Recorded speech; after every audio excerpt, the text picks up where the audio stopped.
A little demonstration on how to use a differential feed on a serging machine, industrial serger. We sell Juki and Kingtex, and both have the same operation. First of all, the lid has to open up here. There's a little latch underneath, and give it a good push with new machines. So this latch will open the lid. This is your differential feed here, and basically what a differential feed does is it has two sets of teeth, front row and back row of teeth. When the teeth are running, for most cotton fabrics, the front and back row will feed evenly. If you want gathering, or you have fabric that stretches out of shape, the front feed dog can be set so that it travels faster than the rear feed dog. So we're going to do a sample here, and some stretch fabrics obviously stretch way more on one side than they may on the other side.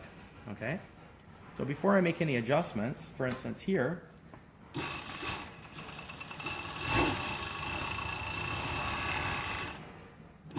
I'm serging this fabric. I don't need to make any adjustment. It's probably set up for cottons and those type of fabrics. When I serge in this direction, where the fabric tends to have a lot of stretch, sometimes people also will pull the fabric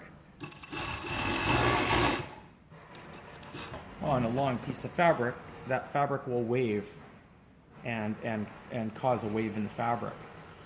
To prevent that waving, it's like running water into a funnel. If you run it the tap too fast, it'll back up in the funnel. So it's the same idea. So here, what I'm doing is I'm going to unlock it. I can mark where I was previously and push this down. The further you push it down, the more the front feed dog will travel. So you have to experiment sometimes with your fabric.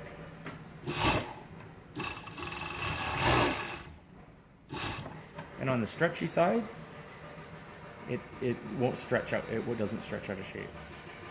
The second reason for using a differential feed is for gathering or shearing, not ruffling. Okay, so this is just gathering the fabric up, and what you will do here is, depending on how much, you'll take your test fabric, and the stitch length can be longer or shorter to create more or less gathering.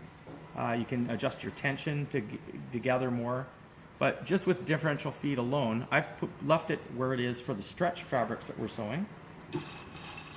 And you can see a slight pucker there, just a very slight wave. When I push it all the way down and lock it, it gathers a lot more because the front feed dog is traveling much faster than the back one.